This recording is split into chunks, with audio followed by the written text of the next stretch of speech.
fiebre y fisiopatología de la fiebre y fisiopatología del dolor. Que pues como hemos estado viendo, todos estos signos de la inflamación están relacionados con los mediadores proinflamatorios que ya los conocemos.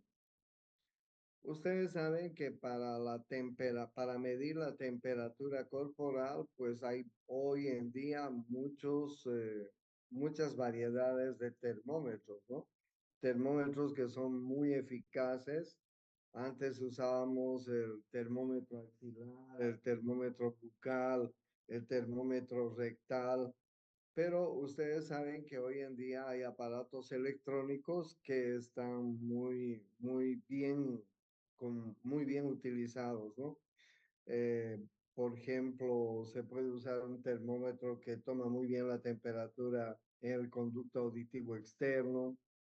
Claro, eso es para un familiar muy cercano, ¿no? Si trabajas en un hospital, tienes que seguir nomás tomando la temperatura con los termómetros convencionales porque son muchas las personas que se tienen que ver en el hospital, niños, etcétera, ¿no? Entonces, seguimos utilizando los termómetros convencionales, pero también hay otros termómetros que son muy eficaces y además electrónicos, ¿no?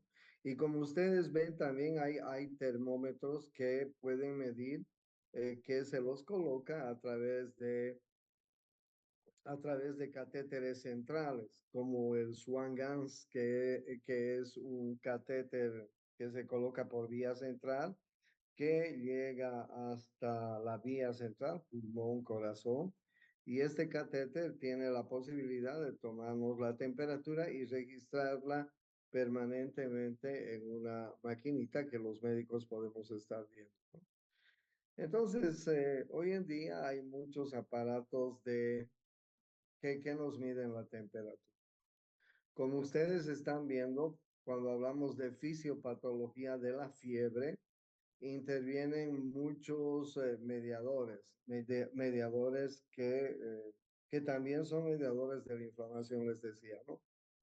Entre ellos tenemos macrófagos, fíjense, las células dendríticas, las células endoteliales, linfocitos T, que son que son parte de nuestra inmunidad innata. Entonces, ustedes saben que la etiología para que se produzca una fiebre son infecciones que pueden ser de varios tipos, infecciones autoinmunitarias, víricas, parasitarias, bacterianas, en fin, es decir, tiene que haber un pirógeno exógeno que nos produzca esta reacción de nuestras células de la defensa. Cuando el pirógeno exógeno ingresa a nuestro organismo, entonces todos estos elementos que les voy mencionando son los elementos que van a actuar, ¿no? Entonces, miren ustedes cómo un pirógeno endógeno puede, desatar la reacción de lipopolisacáridos, puede desatar la reacción de endotoxinas que tenemos dentro de nuestro organismo, ¿no? Ahí les estoy mencionando y ustedes están viendo algunos otros mediadores proinflamatorios, ¿no? Entre ellos están las interleuquinas 1, las 6, en fin. Entonces, hay una serie de mediadores proinflamatorios de la fiebre que también son mediadores de la inflamación, ¿ya? Ustedes pueden ver en esta figura cómo los mediadores actúan a través del sistema nervioso, actúan descargando mediadores químicos en esta sinapsis y a través de estos transmisores, ustedes pueden ver cómo la, la sensación llega hasta el hipotálamo. En realidad, nuestro termostato está a nivel del sistema nervioso central, del hipotálamo. Entonces, cuando un pirógeno exógeno ingresa a nuestro cuerpo, se produce una reacción de mediadores proinflamatorios, ¿sí? Estos mediadores proinflamatorios van a desencadenar el proceso de la fiebre. Pero para que se desencadene este proceso, como ustedes están viendo, hay una liberación de mediadores en el sistema nervioso que van a transmitir esta sensación nerviosa de una a otra neurona, como ustedes están viendo, hasta llegar al hipotálamo. En el hipotálamo tenemos el termostato que regula nuestra temperatura y pues si hay un pirógeno exógeno, el hipotálamo va a desencadenar un aumento de temperatura, ¿no? Entonces, como ustedes ven, hay varios factores que aumentan la temperatura y además producen una serie de reacciones, ¿no? Por ejemplo, hay respuestas corporales como la vasoconstricción periférica. Esto limita el flujo de sangre hacia el centro interno del cuerpo. La piel y el tejido subcutáneo actúa como aislante para pérdida de calor. El estremecimiento, ¿sí? Pues a veces nos vienen escalofríos, así los llamamos, ¿no? Que aumentan la producción de calor de los músculos y produciendo temblores. Producción aumentada de la hormona tiroidea, mecanismo para el aumento de metabolismo y la producción de calor.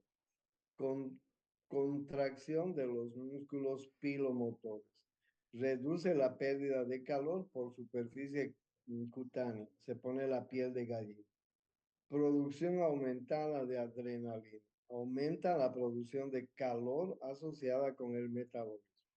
Entonces, fíjense ustedes que hay determinadas reacciones en el organismo que se producen debido al aumento de nuestra temperatura y debido a la reacción que tenemos en nuestro termostato que está en el hipotálamo, ¿ya? Entonces, bien, todos ustedes, todos nosotros sabemos de que la temperatura normal de nuestro cuerpo más o menos está entre 36,5 a 37,3. Por encima, pues se puede considerar fiebre, pero pueden haber estados como se llaman los golpes de calor, cuando una persona está pues mucho tiempo bajo el calor y le puede dar un golpe de calor, ¿no? Esto puede producir lesiones cerebrales y pues hay alteraciones graves de la regulación térmica, ¿no? Imagínense una lesión a nivel del hipotálamo por una hemorragia cerebral, por un accidente vascular cerebral, por un tumor, por un infarto cerebral, etcétera, y que se lesione el centro de la termorregulación. He trabajado mucho tiempo en terapia intensiva y he visto pacientes que llegaban a 42 grados por lesión central y no les podíamos bajar la temperatura ni sumergiéndolos en tinas de hielo porque hay una lesión del termostato, ¿entiende? Y de la misma manera, ¿no? Ustedes saben que hay, pues, que pueden haber valores inferiores a la temperatura normal que son estados de hipotermia y que también pueden producir problemas en el organismo, ¿no? Entonces, como ustedes saben, la hemostasia en nuestro cuerpo es muy importante y dentro de la hemostasia está la temperatura, ¿no? Que mantiene criterios adecuados de temperatura, que más o menos está entre 36,5 a 37,3. Cuando hace mucha calor, seguramente nos sube un poco la temperatura. Y cuando estamos en reposo en la madrugada de las noches, pues seguramente baja un poco nuestra temperatura, pero estamos dentro de un rango normal. ¿No es así? Bien. Entonces, ¿dónde se puede medir la temperatura? Les decía que hay incluso catéteres centrales como el Swan-Ganz, pero ustedes saben muy bien que la temperatura podemos medirla en varias partes de nuestro cuerpo. La temperatura axilar, la temperatura bucal, etcétera, nos sirve a los médicos para tener un parámetro adecuado de cómo está el estado de salud de nuestros pacientes, ¿no?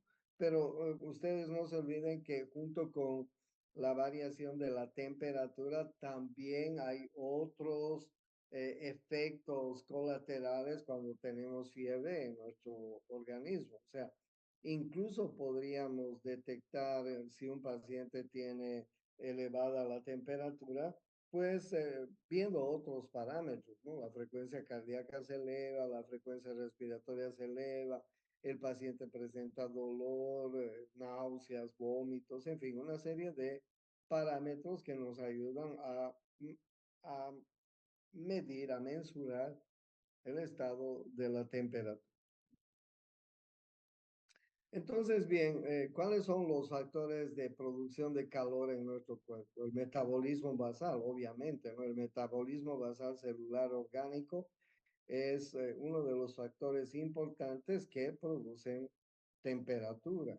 El metabolismo aumentado por la actividad muscular, cuando estamos en alguna actividad, en algún ejercicio, etcétera, pues también aumenta, ¿no?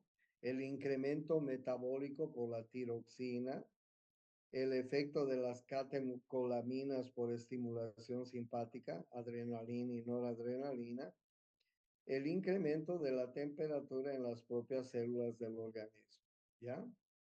Entonces, bien, los factores así como hay factores de producción de calor, hay factores de pérdida de calor, ¿no? La rapidez de la conducción del calor desde el núcleo de los órganos, tejidos, células, etcétera, hacia la piel y la rapidez de transferencia del calor desde la piel hacia el medio ambiente. Miren que este, les estoy mostrando eh, estos parámetros que Guyton en su libro de fisiología en el 1992 ya los utilizaba, ¿no es cierto? Miren ustedes, principios físicos básicos que rigen la pérdida del calor. O sea, desde cuándo estamos con estos principios básicos, no ha cambiado.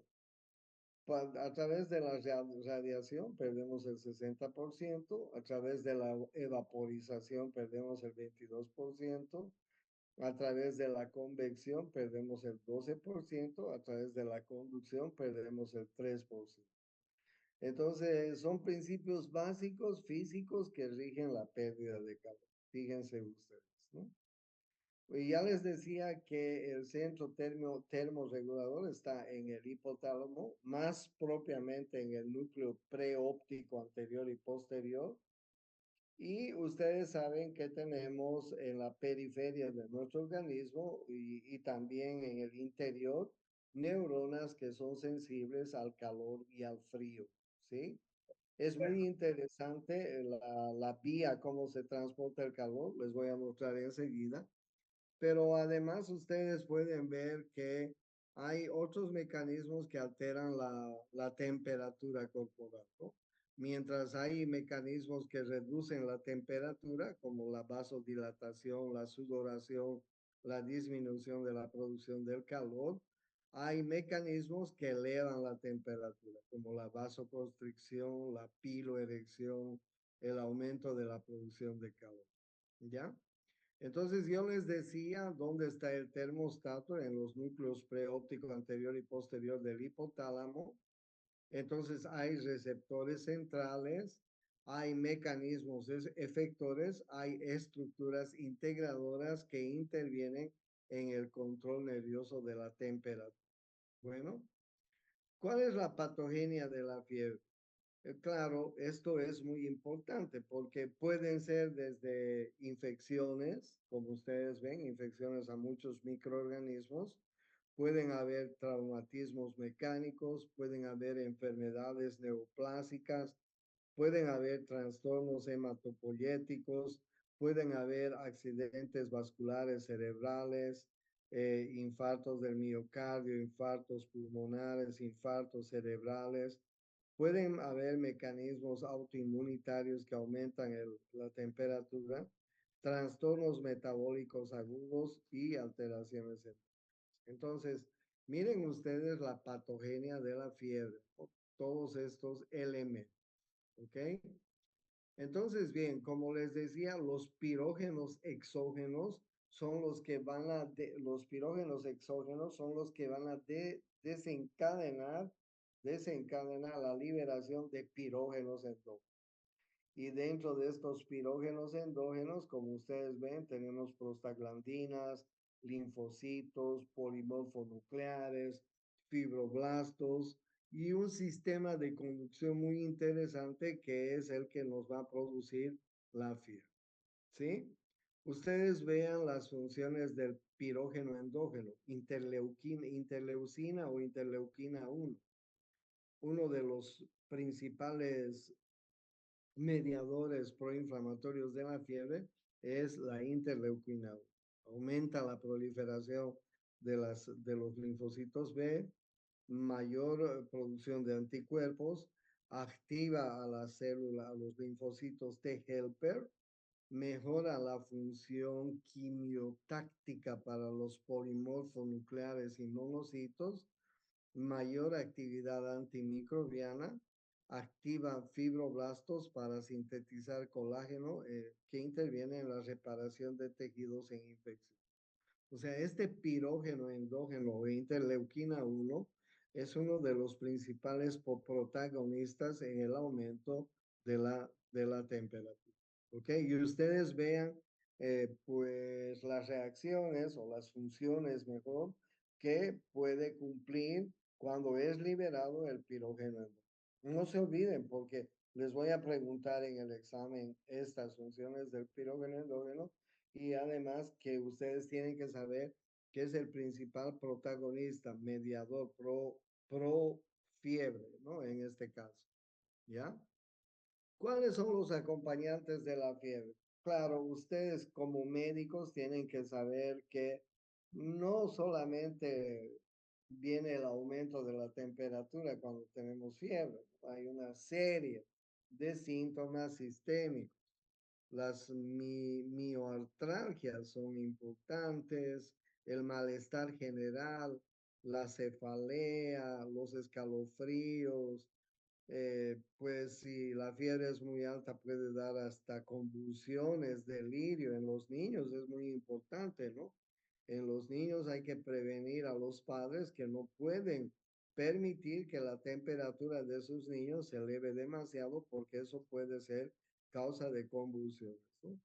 A los niños después y también a los grandes, después de tener un proceso febril, muchas veces nos sale aftas, ¿no? Herpes labiales, las famosas aftas, que nos salen en los labios, en la cavidad bucal, en la lengua, etcétera, después de un proceso febril, ¿no? Tanto a los niños, sobre todo a los niños, pero también a los adultos. ¿Ok? Entonces, miren ustedes los síntomas sistémicos que tienen en la... Bueno, hay diferentes síndromes febriles, ¿no? Fiebres de corta duración, como ustedes están viendo, fiebres de origen desconocido. Es muy importante. Ustedes tienen, como médicos, tienen que investigar cuál es el origen de la fiebre. Calambres por calor, agotamiento por calor, lesión por calor, golpe de calor, hipertermia maligna, síndrome neuroléptico maligno. Vean ustedes los síndromes febriles que pueden existir y que es importante que los médicos conozcamos para pues ver cómo vamos a tratar, ¿no? Las causas no infecciosas entonces son estas que yo les estoy mostrando, que ya les he mencionado, que pueden producir también fiebre. De nuevo, el golpe de calor, síndrome neuroléptico maligno, hipertermia maligna, reacciones transfusionales, fallas del sistema autónomo, cánceres, accidentes vasculares cerebrales, la supresión alcohólica en los alcohólicos, alergia a drogas, hipertiroidismo, el feocromocitoma, un estatus epilépticus, vasculitis, artritis, drogas anticolinérgicas, intoxicación por salicilatos. Miren ustedes tantas causas de infecciosas. O sea, no creamos, no vayamos a creer que una fiebre es una infección. Por supuesto que no. Tenemos que preguntarnos además, claro, los antecedentes de la enfermedad son muy importantes cuando atendemos un paciente, ¿no? Cuando atendemos un paciente, el paciente nos va a ir relatando cómo se ha presentado su fiebre, ¿no? Con qué antecedentes, etcétera. Eso es muy importante en la historia clínica. Pero también debemos darnos cuenta de que la fiebre es causada por otras causas que son infecciosas, como las que ustedes están viendo, ¿no? Las fiebres de corta duración, sugerentes de infecciones, son de inicio repentino. Pueden ser fiebres que pueden llegar a temperaturas altas, como ustedes están viendo, 38, 9, 40, con escalofríos o no. Hay síntomas en las vías respiratorias altas, aumento de la frecuencia respiratoria. Hay mioartralgias, fotofobias, cefalea, náuseas, vómitos, diarrea, ¿ya? Estas fiebres de corta duración pueden ser sugerentes de infecciones urinarias, linfadenitis, signos meningios, en fin, infecciones en general. Eh, entonces, tenemos que buscar algún sitio que nos esté produciendo la infección. En las mujeres es muy frecuente los síndromes urinarios, las infecciones urinarias, sobre todo en las niñas, sobre todo en las ancianas. Los síndromes urinarios bajos son muy frecuentes causantes de fiebre. Los síndromes urinarios altos como la pielonefritis también produce fiebres altas, ¿sí? Las infecciones del aparato digestivo, como la fiebre tifoidea, las salmonelas o cualquier otro tipo de infección, también son presencia de fiebres altas. Vías respiratorias, lo mismo. Entonces, fíjense que cuando tenemos una fiebre de corta duración muy elevada, pues pueden haber vías respiratorias, digestivas, urinarias, en fin, que pueden estar produciendo esa fiebre. Claro, existen fiebres de origen desconocido, ¿no? Ustedes vean las causas de origen desconocido. Infecciones por brucelosis, endocarditis, paludismo en las zonas palúdicas, ¿no? Es muy importante. Ustedes saben que la malaria o paludismo producen fiebres cíclicas, ¿no? A veces se presentan cada día, a veces cada 2 días, a veces cada 3 días en los diferentes tipos de paludismo. Neoplasias con metástasis pueden producir fiebre. Enfermedades del tejido conectivo, como el lupus, por ejemplo. Enfermedades granulomatosas. Diversas drogas, el alcohol, la cocaína, enfermedades metabólicas y hereditarias. Hay fiebres psicógenas, fiebres periódicas. Hay trastornos de la termorregulación y finalmente hay síndromes febriles sin diagnóstico, ¿no? O sea, ustedes pueden ver que hay muchos tipos de fiebres de origen desconocido, ¿ya? Ah, bien. ¿Cuál es la importancia de la fiebre? ¿Cuáles son los beneficios y aspectos perjudiciales de la fiebre? Miren ustedes, los beneficios, ¿no?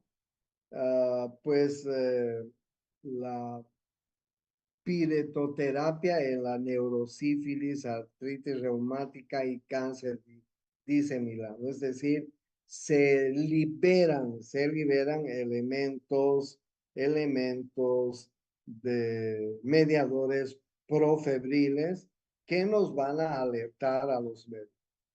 El otro beneficio de la fiebre es que cuando se libera el pirógeno endógeno, se liberan también las células de nuestras defensas, ¿no?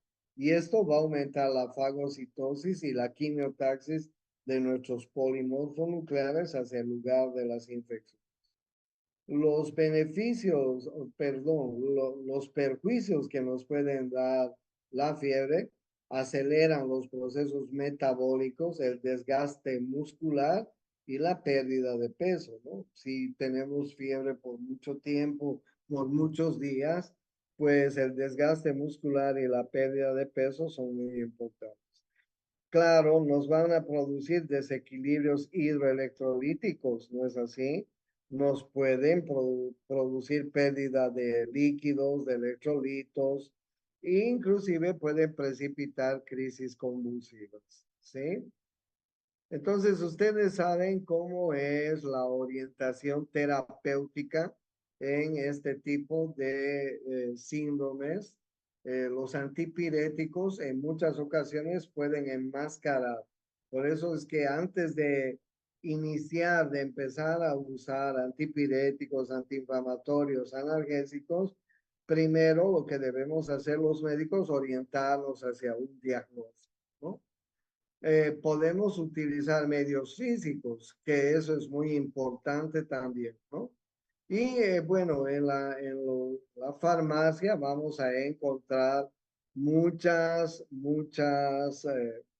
medicamentos que actúan sobre la fiebre, ¿no?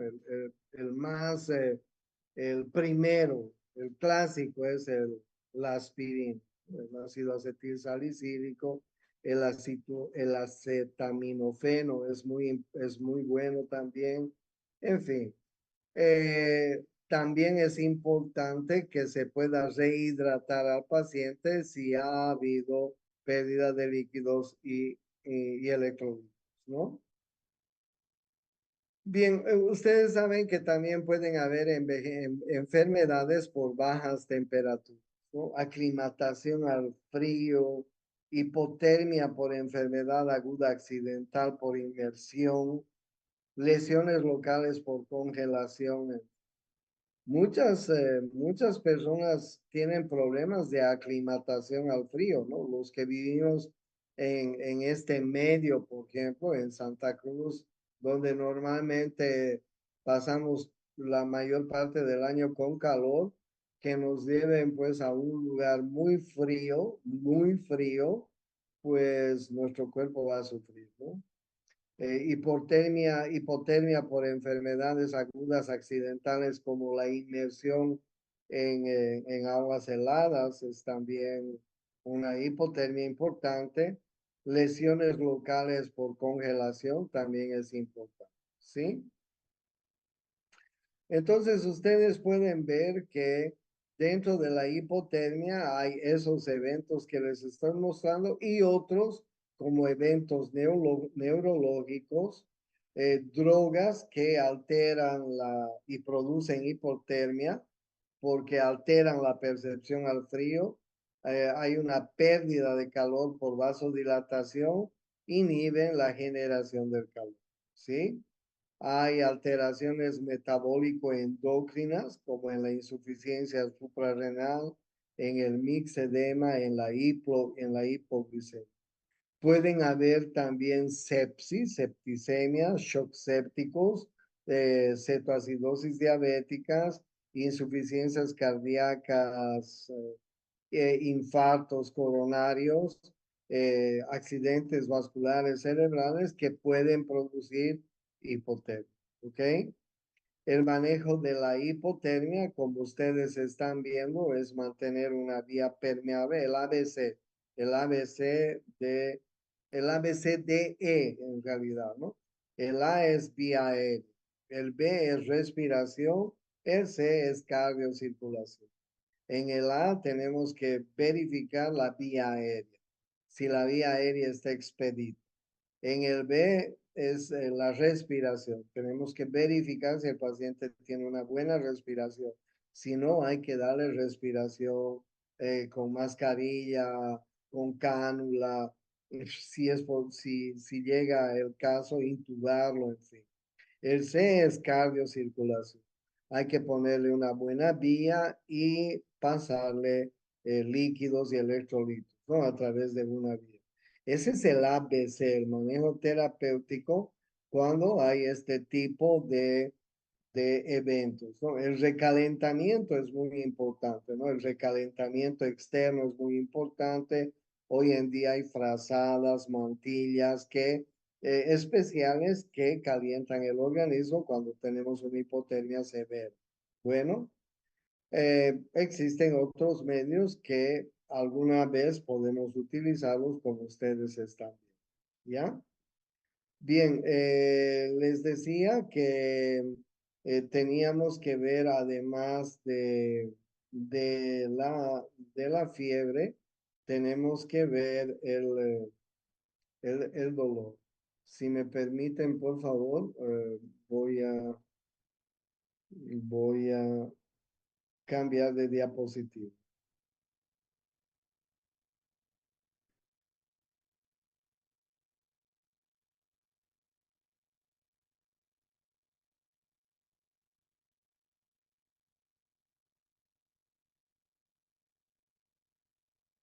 Fiebre y dolor, ¿ok? Bien, ¿cuál es la definición de dolor? Es una sensación básicamente desagradable referida al cuerpo que representa el sufrimiento producido por la percepción psíquica de una lesión real, una amenaza de lesión, una fantasía de lesión. La verdad que es muy importante la definición, ¿no? El dolor es muy subjetivo. Tengan en cuenta ustedes. Hay personas que son muy estoicas, que pueden resistir el dolor con mucha valentía, si quieren, pero hay personas que no tienen esa capacidad de resistir el dolor. Y un dolor mínimo les puede causar un gran dolor, ¿no? En cambio, hay personas que sí. Por ejemplo, hablando de sexos, las mujeres son más resistentes al dolor. Yo les decía alguna vez, ¿no? Imagínense una mujer dando a luz. Ese es el máximo de los dolores. Imagínense un hombre dando a luz, ¿no? No resistiríamos eso. Entonces, hay algunas terminologías relacionadas con el dolor. La analgesia es ausencia del dolor. La alodinia es un dolor secundario a un estímulo que no provoca dolor. ¿Sí? La alodinia se da sobre todo en pacientes que han sufrido alguna lesión en la piel, por ejemplo, una quemadura, por ejemplo, un herpes zóster puede producir posterior a la curación del herpes zóster alodinia. Causalgia es un síndrome doloroso quemante sostenido postraumático con lesión en vasos y músculos. La disestesia, sensación anormal, desagradable, espontánea y provocada. La hiperestesia, aumento de la sensibilidad al estímulo. La hiperalgesia, respuesta exagerada a estímulos dolorosos. Hiperpatía, síndrome doloroso con aumento de la reactividad al estímulo y aumento del umbral. Alteración en localizar e identificar el estímulo. Un nociceptor es un receptor que es sensible a estímulos dolorosos. Y la parestesia es una sensación anormal, espontánea, provocada, no desagradable. ¿Ok? Entonces, bien, como les decía, en el dolor interviene una experiencia muy personal y muy subjetiva. Cada uno de nosotros cada una de las personas tiene una reacción personal y subjetiva al dolor. El dolor no es una sensación pura, es proporcional a la intensidad del estímulo, incluye una cualidad afectiva muy importante, ¿ok? Es afectiva. Imagínense que alguien, además de tener dolor en alguna parte del cuerpo, tenga un dolor emocional. Imagínense, se ha muerto un familiar muy querido, y encima de ello tiene una patología que le causa dolor. Claro, el dolor se va a aumentar, nos damos cuenta perfectamente, ¿ya? Es importante conocer la vía aferente que percibe el dolor. Los factores psicoemocionales influyen en el dolor. Los factores sociales y culturales también influyen y modifican el dolor. ¿Ok? Ustedes saben que una mujer campesina, porque ¿no?, es más valiente que una mujer citadina. La mujer campesina, pues acostumbrada a mucho trabajo, etcétera, es probable que tolere mejor el dolor que una mujer de la ciudad. Bueno, hay diferentes tipos de receptores, tanto a nivel de la piel como a nivel de órganos internos, que son capaces de hacernos percibir el dolor superficial y el dolor profundo. Ustedes vean que tenemos exterorreceptores en la piel a nivel periférico y tenemos interorreceptores en los órganos internos, porque el dolor no solamente proviene de la parte externa, ¿no? Muchas veces hemos tenido dolores que provienen de la parte interna, de los órganos internos, de los aparatos, de los sistemas internos de nuestro cuerpo, ¿no? Entonces, bien, les voy a mostrar cómo se transmite el dolor. Fíjense ustedes, esta es una vía muy importante. Imagínense ustedes, en la periferia nosotros tenemos receptores para dolor y también en la parte interna de nuestro organismo, ¿ok? Imagínense cualquier tipo de receptor al dolor que perciba dolor tanto en la parte externa como en la parte interna. Este dolor es transmitido a través del axón de esta neurona, y la primera neurona se encuentra en el ganglio raquídeo. Son ganglios que tenemos por fuera de la columna vertebral. La primera neurona está a nivel del ganglio raquídeo. De aquí el dolor, la vía del dolor va a llegar hasta la segunda neurona. La segunda neurona se encuentra en el asta posterior de la médula espinal, y la segunda neurona radica en el núcleo de la sustancia gelatinosa de Rolando, ¿sí? Entonces, bien, la primera neurona en el dolor está en el ganglio raquídeo. De ahí el dolor va a viajar a la asta posterior de la médula espinal, en el núcleo de la sustancia gelatinosa de Rolando. En el asta posterior tenemos varios núcleos. Uno de ellos es el de la sustancia gelatinosa de Rolando. Miren ustedes después lo que hace la vía del dolor. Cruza al otro lado en la médula espinal y sube por el cordón lateral a través del haz espinotalámico lateral. Esto es médula, esto, esto es bulbo raquídeo, aquí está al medio la protuberancia, este es el mesencéfalo, el tronco encefálico. El haz espinotalámico lateral transporta el dolor por el tronco encefálico y la cinta de raíz media hasta el tálamo. En el tálamo se va a encontrar con la tercera neurona, en el núcleo lateral ventral dorsal del tálamo.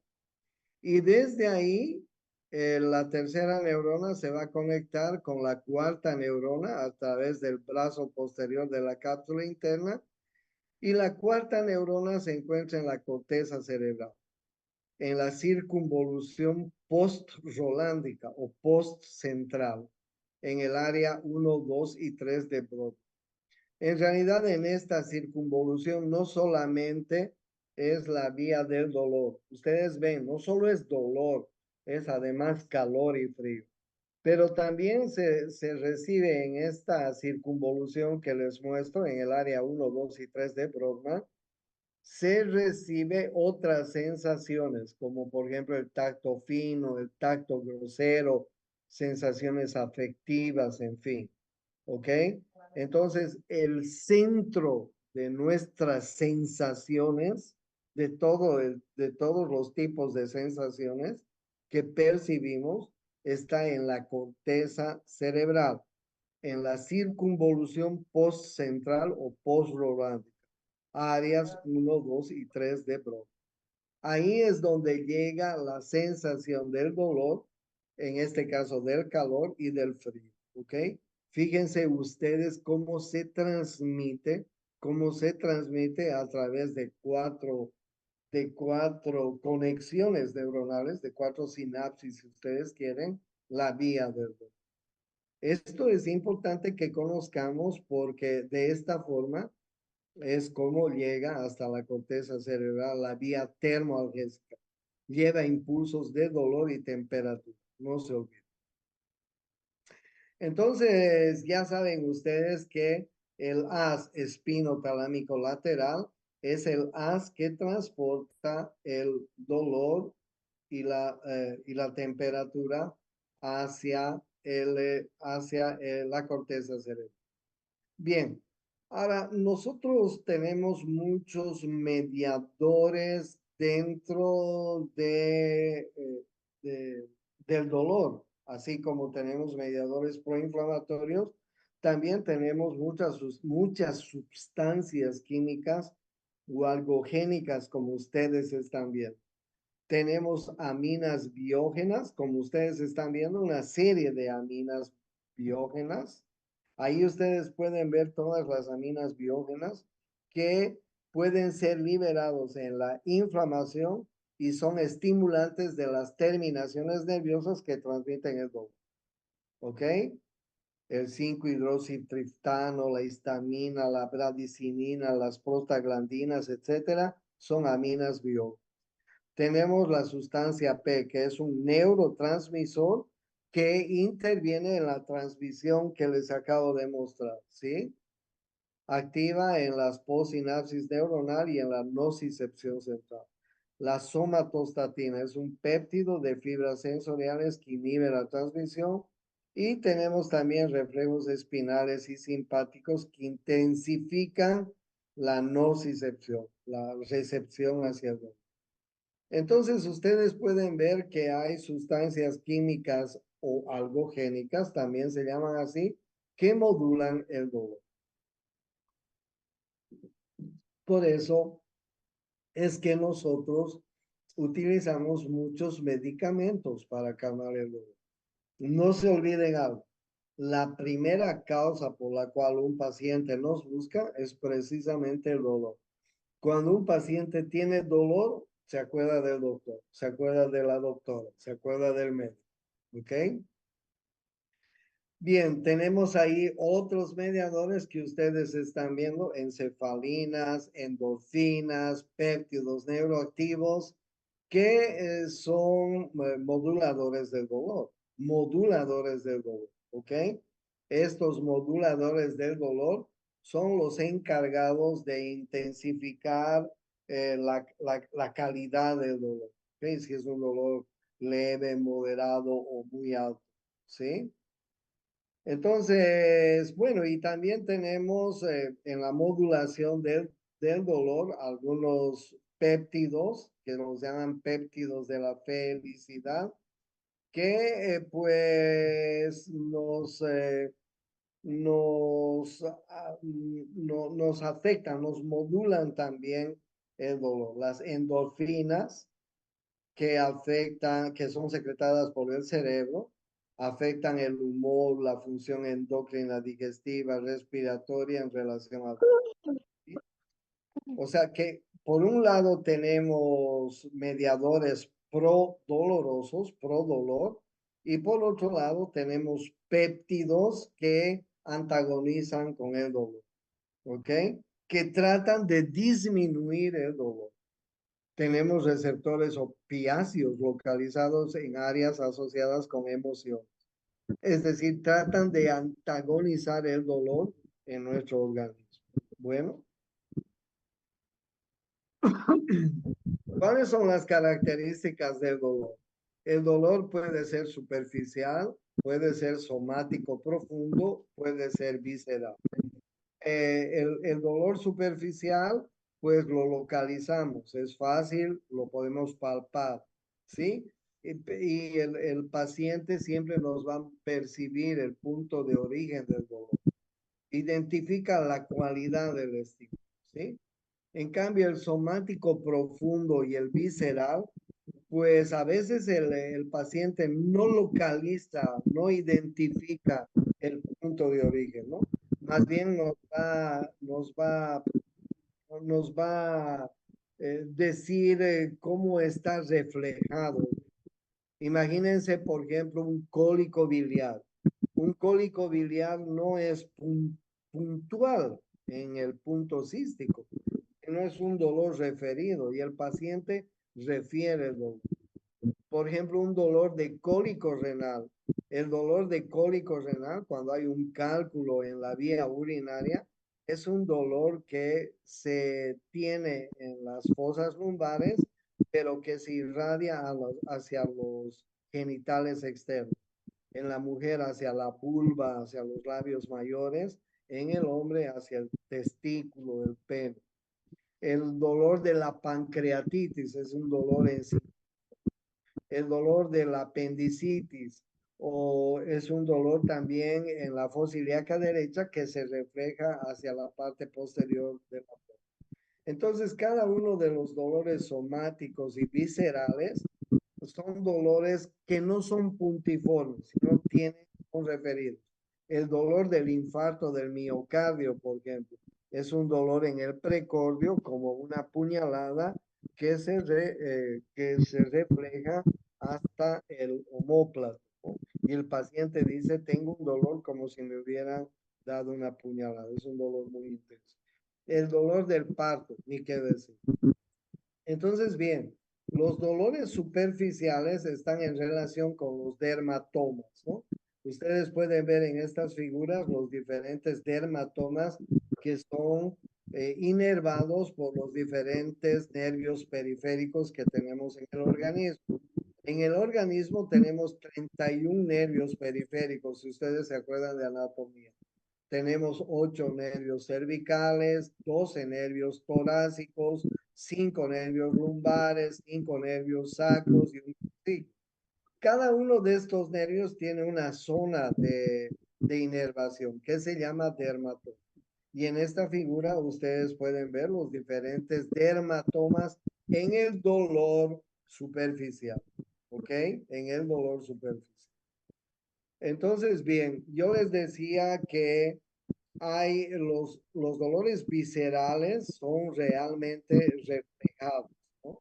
Son reflejados a muchas estructuras. No es el dolor superficial, sino el dolor visceral es reflejado, ¿ya? Miren el dolor uterino, porque se refleja a la región del periné, a la parte de la espalda baja. El dolor de la próstata se refleja al área inguinal, hacia el escroto. El dolor de los riñones se refleja en la región lumbar y se refleja hacia la espalda baja, hacia el ombligo. El dolor en el recto se refleja hacia el sacro, hacia el muslo, hacia la pierna. O sea, cada uno de los dolores viscerales tiene un reflejo. Son dolores referidos. ¿Ok? El dolor del corazón, ya les decía, ¿no? Se refleja hacia el hombro, hacia el brazo, hacia la espalda. Es un dolor en puñalada. El dolor de las vísceras abdominales es dolor tipo cólico. Es un dolor que asciende, desciende, asciende, desciende, tipo cólico. El dolor tipo cólico producido por las vísceras huecas. Hay dolores que son permanentes, hay dolores tipo cólico Hay diferentes tipos de dolores, ¿no? Entonces, es muy importante, yo les decía, el umbral y la sensibilidad. ¿No es así? No todas las personas tenemos el mismo umbral y la sensibilidad hacia el dolor. El dolor es percibido por las personas de diferente manera, ¿ya? Bien, el dolor, según la evolución, el dolor puede ser agudo, puede ser crónico. El dolor agudo es de inicio inmediato, de corta duración, aumenta la frecuencia cardíaca, la frecuencia respiratoria, la presión arterial, puede aumentar la presión arterial, en fin, no puede disminuir la motilidad intestinal si es un dolor interno, visceral. Hay una ansiedad asociada en el dolor agudo. Y el dolor crónico es un dolor que tiene varias semanas de duración. Se dice que en más de 6 semanas es un dolor crónico. Si un dolor tiene 6 meses o más, es un dolor crónico. Pues estos dolores a veces los pacientes se adecúan a los dolores, ¿no? Sin embargo, pues pueden producir irritabilidad, depresión, disminuyen el sueño, disminuyen el apetito, disminuyen el líbido sexual, en fin. O sea, miren, en cuanto a la evolución, el dolor puede ser agudo, puede ser crónico. El dolor puede ser somático, puede ser neuropático. El dolor somático es muy bien controlado por los médicos. Con los AINES podemos controlar muy bien los dolores somáticos. El dolor neuropático es cuando toma toda la terminación nerviosa de un nervio, ¿no? Todo el axón. Y a veces estos axones se desmielinizan todavía. En muchas enfermedades, el dolor neuropático, la fibra nerviosa se desmieliniza, es decir, se pierde la vaina de mielina. Y entonces el paciente tiene un dolor intenso en todo el dermatoma de una región. Y eso produce más molestia. El dolor no es un dolor puntual, el dolor es referido, produce más incomodidad, más subjetividad al paciente y además es muy difícil de manejar los médicos, ¿no? Es un alivio parcial por analgésico. Cuando ustedes tengan un dolor neuropático, por ejemplo, la neuropatía diabética, por ejemplo, el herpes zóster, por ejemplo, dolores por la neurosífilis, etcétera, cánceres, son dolores de tipo neuropático, muy difíciles de controlar. Podemos utilizar hasta narcóticos, podemos utilizar pues analgésicos muy intensos y no podemos, ¿ok? Las escalas de evaluación del dolor, hay escala visual, escala numérica, escala descriptiva. Les digo, por ejemplo, una escala visual, ¿no? Tú le muestras al paciente unos dibujitos de caritas muy tristes hasta caritas felices, ¿no? Y le dices en qué escala está tu dolor, dónde está tu dolor. Y el paciente te dice que es de una carita triste, o si es de una carita triste y llorosa, el dolor es fuerte, ¿no? Tú le puedes decir al paciente del 1 al 10, poniendo que el 10 es el dolor más intenso y el 1 es no dolor, ¿en qué número está tu dolor? Y te das cuenta dónde está más o menos el dolor. Si en la escala numérica el paciente, mi dolor está en 9, ya te das cuenta que el dolor es muy intenso, ¿no? La escala descriptiva verbal es cuando el paciente te describe cómo es el dolor, dónde es el dolor, cómo se refleja el dolor, etcétera, ¿no? Las escalas del comportamiento es cuando ves comportamientos psicoemocionales, cuando lo ves muy sufrido al paciente, ves dolor. Te das cuenta de que el paciente tiene un dolor intenso, ¿no? Entonces, bien, hay el síndrome doloroso, como ustedes pueden ver, se acompaña además de otros signos que los médicos podemos darnos cuenta, ¿no es cierto? Miren ustedes cuántos signos puede presentar un paciente. Apretar los dientes, arrugar la frente, reflejos de retirada, llorar, patear, tensión muscular.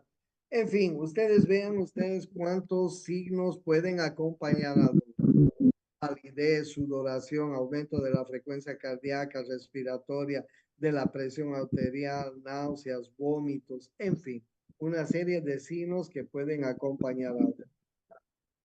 Y la orientación terapéutica es los AINES, ¿no? Los AINES que bloquean las prostaglandinas, que pueden ellos, pues, ayudarnos a bloquear dolores, pues, no muy intensos. Los opioides que nos ayudan a combatir dolores intensos, ¿no?